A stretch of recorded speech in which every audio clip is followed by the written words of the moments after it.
Ration card కావాలా, pension కావాలా, లేక ఏ ఇతర సంక్షేమ ఫలాలు కావాలన్నా నీ కూతుర్ని నా దగ్గరికి పంపించు అని వీఆర్ఓ చంద్రశేఖర్ అంటున్నారని ఓ మహిళ ఆరోపించిన అసభ్య సంఘటన అనంతపురం జిల్లాలోని తాడిపత్రిలో చోటు చేసుకుంది.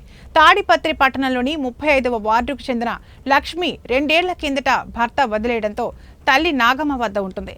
నా కుమార్తెకు, నా మనవరాలకు రేషన్ కార్డు కోసం వీఆర్ఓను కలిస్తే నీ బిడ్డను నా వద్దకు పంపు, బియ్యం కార్డు పెట్టిస్తా అన్నాడని ఆమె ఆరోపించింది. నీ బిడ్డకు నీ మనవరాలకి బియ్యం కార్డు పెట్టిస్తానంటారు సార్. పేరు నాగమోనమ్మ సార్. బియ్యం కార్డు లేదు సార్, నాకు పింఛన్ లేదు.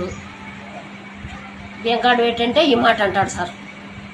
నీ బిడ్డ నంపి నీ బిడ్డకు నీ మనవరాలకి బియ్యం కార్డు పెట్టిస్తానంటారు సార్. నీ బిడ్డ నంపి నీ బిడ్డ బియ్యం కార్డు పెట్టించాను అన్నాడు సార్. ఏం పేరు? లక్ష్మీదేవి నా బిడ్డ పేరు సార్. వీఆర్ఓ పేరు చంద్రశేఖర్ సార్. ఎన్నో వార్డు?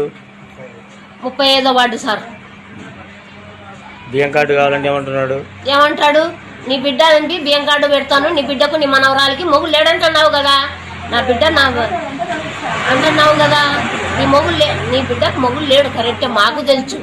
నీ మనవరాలకి నీ బిడ్డకు బియ్యం కార్డు పెట్టించా.